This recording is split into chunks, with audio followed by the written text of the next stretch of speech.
Lunda also mentioned there's going to be a get-together to honor Brock's memory at Rab's Tavern in Svartalfheim. I'd like to go.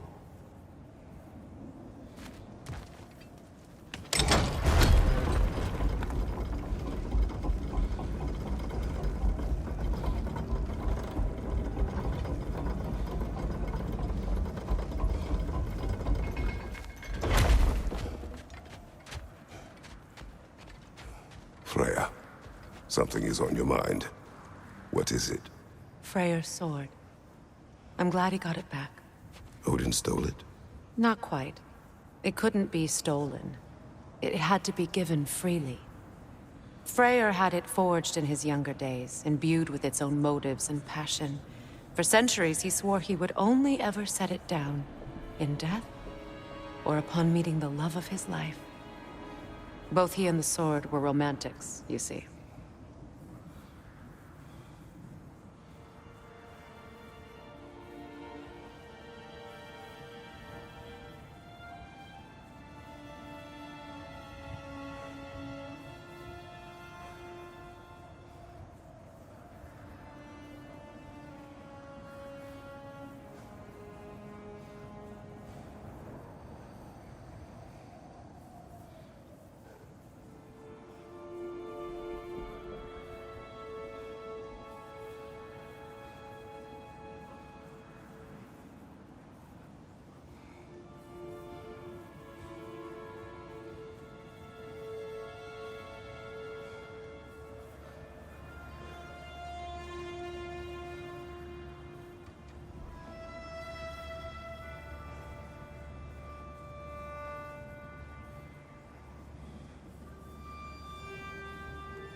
Freya, you spoke of your brother's sword. How did Odin acquire it? I'll answer this one. Odin, disguised himself as the most beautiful person Freyr had ever seen. This separated Freyr from his sword. Oh, with embarrassing speed. I am glad Freyr ultimately retrieved it. Me too. My little fool.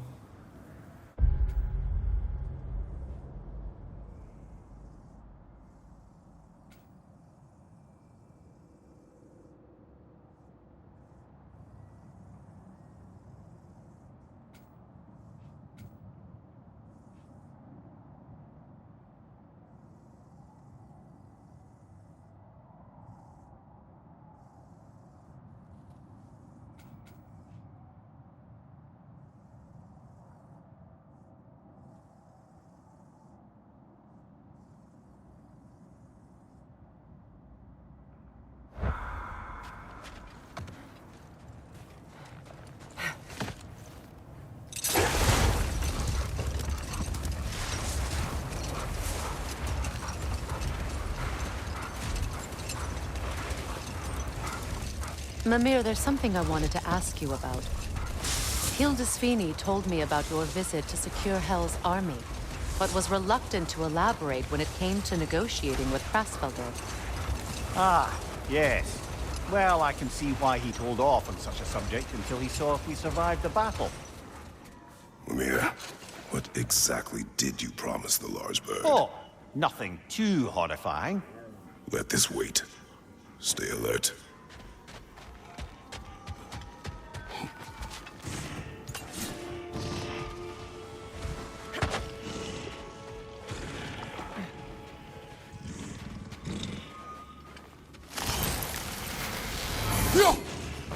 Your master is no more. Be at peace.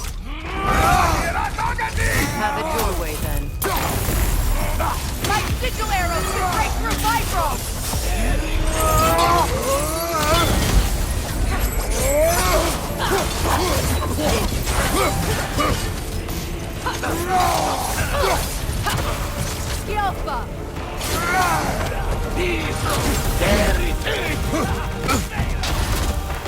Your shield, brother! Use it, yeah?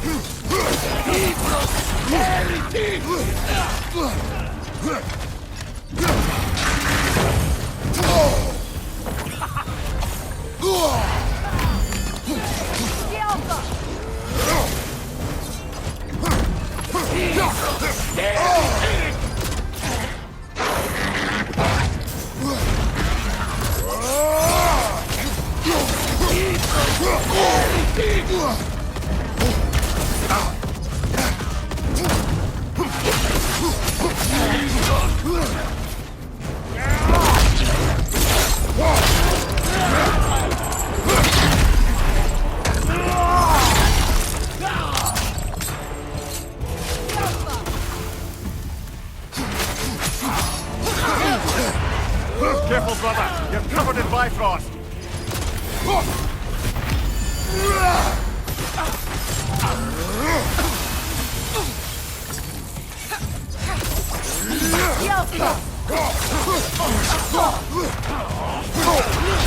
Shield strike!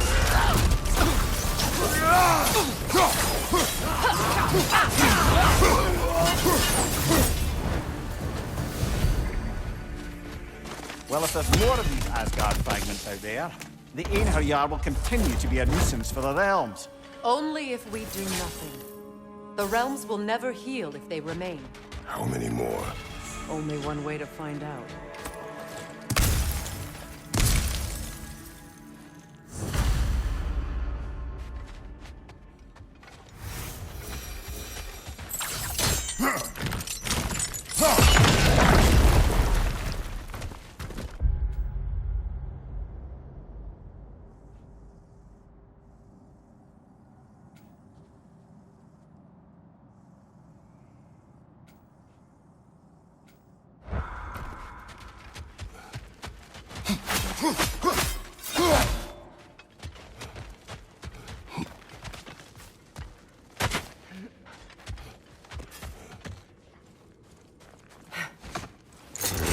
It's strange.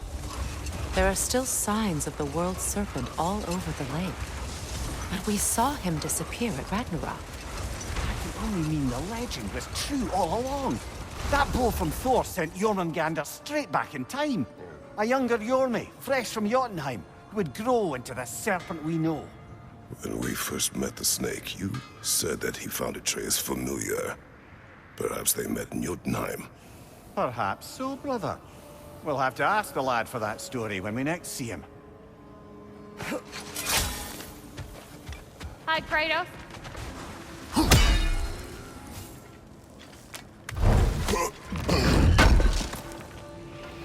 This will be of use.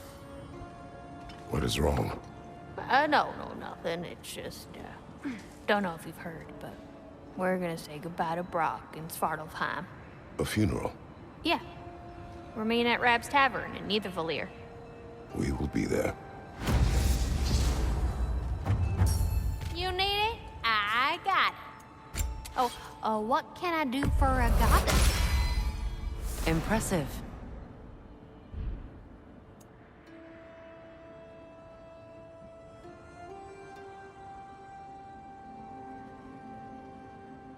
What do you need, handsome? And what about Freya? Let me get my forging hammer.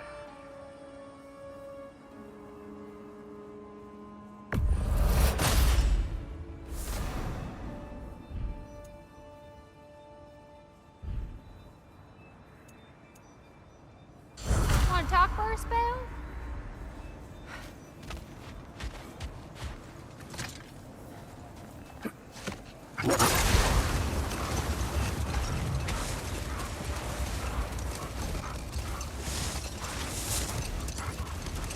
As I was saying before about Klasvelka, it's just that she'd like to retire. Retire? Hell's Eagle wants to retire? Indeed. And don't ask me what she expects to do with her free time. I assure you there is no reassuring answer. Can she even do that? Not be hell?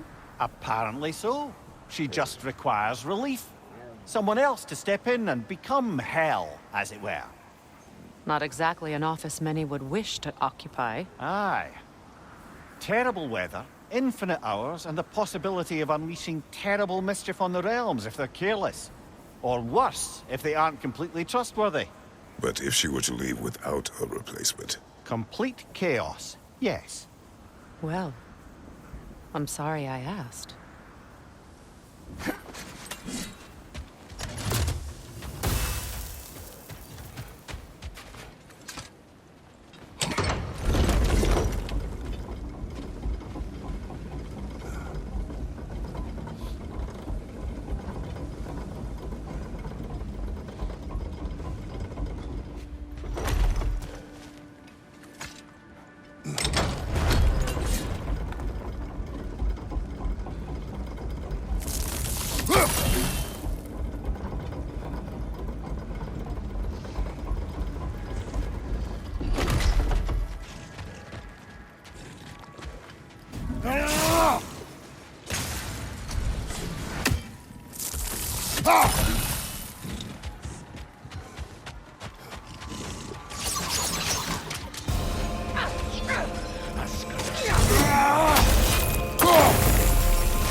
Get ready!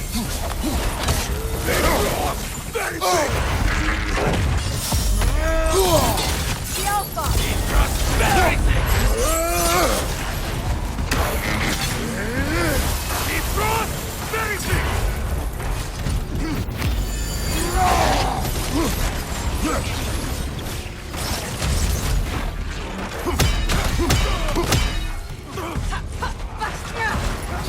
Behind you! Incoming!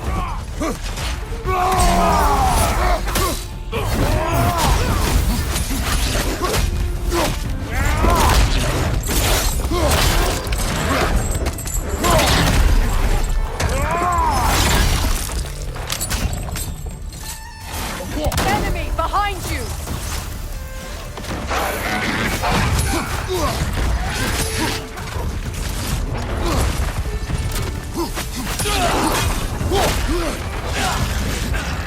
My sigil arrows can break through Vibro!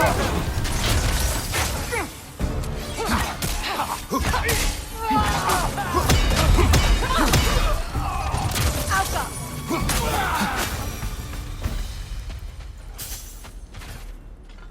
I don't understand why they keep fighting. Can't they sense Odin is dead? They are soldiers. They will always be loyal to him, alive or dead. It is a matter of honor. Yes, they will continue to follow his orders and keep the realms under his thumb. Not for long, they won't.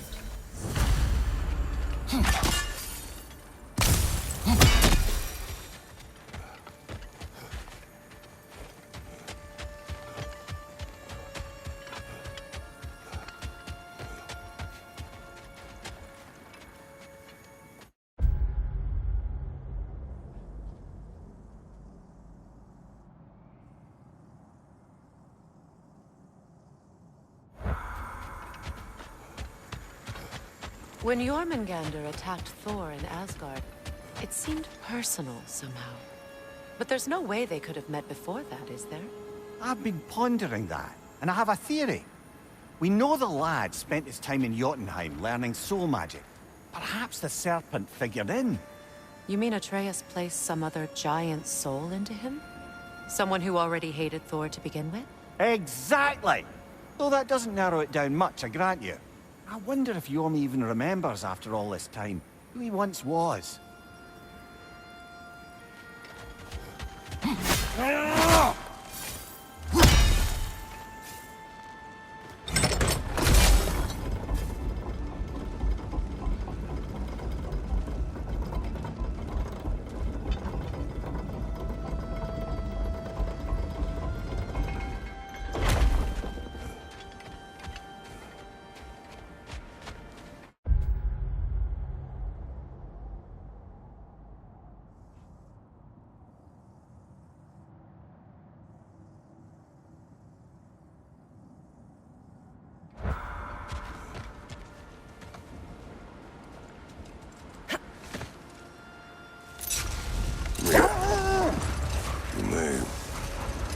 a story, if you wish.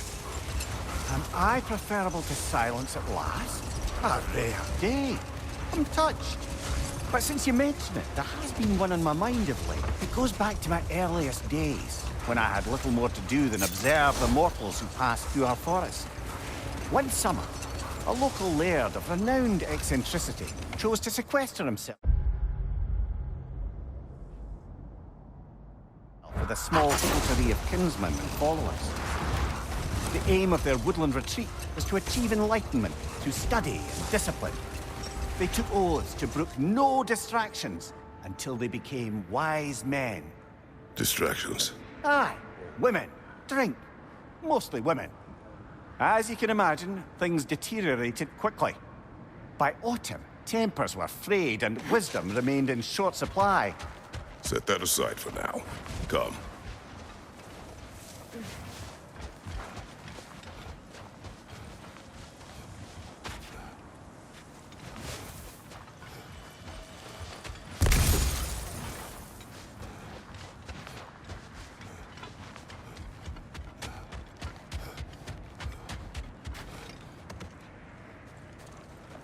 Freya, when Hildisvini went to Helheim, how did he not freeze to death? A perk of the Jofer. The boar-shifting warriors of Vanaheim, as wise in statecraft as they are deadly on the battlefield. So they may shift into whatever form they like. Sure, so long as the only two shapes they'd like to shift into are human and boar.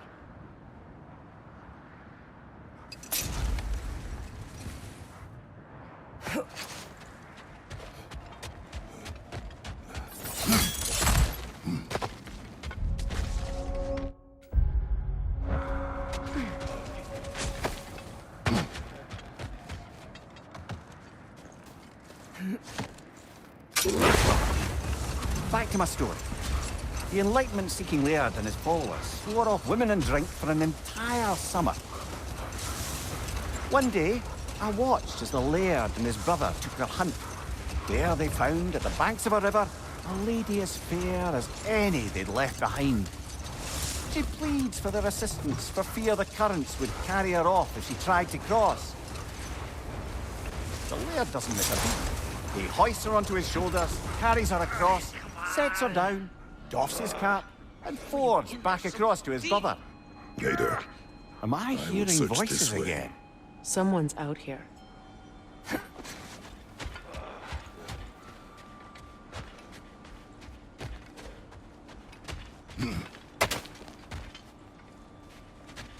You are Atreus' friend. Ah! Oh! Hi! Hey, you're Loki's dad, right? Saw you at the whole Ragnarök thing. I'm Skilder. The lad who's been organizing the displaced Midgardians. What are you doing? Oh, Loki told me this story about Odin inviting him to Asgard and giving him an Aesir coin that you threw away, and well, I thought I'd come here and see if I could find it. And I did, if you can believe it. But, it's kind of stuck, because you're, like, crazy strong, apparently. I'm sorry, did you want to keep it? No. It is yours. You sure? It's probably really valuable. I mean, that's not why I'm after it, but if I were gonna sell a genuine Asgardian artifact touched by at least 3 gods, I'd expect that'd fetch, well, a whole lot. Probably enough to buy my own boat, set out and make my fortune. The coin is yours. Good luck to you. Thanks. You too. And, if you see Thrud, never mind.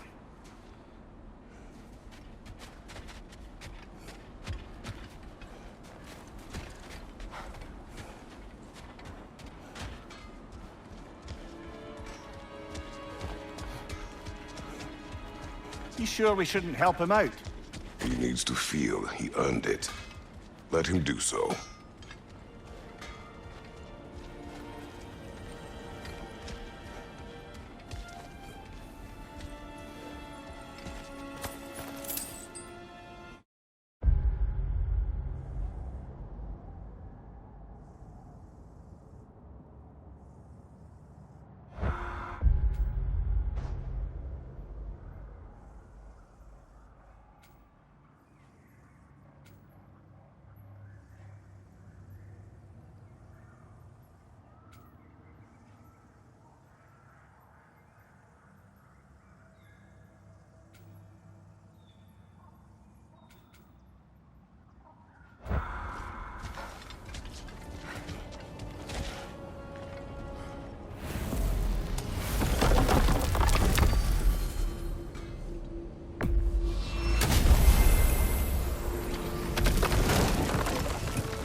Hello, friends. What shall we talk about? Hello, Ratatoskr.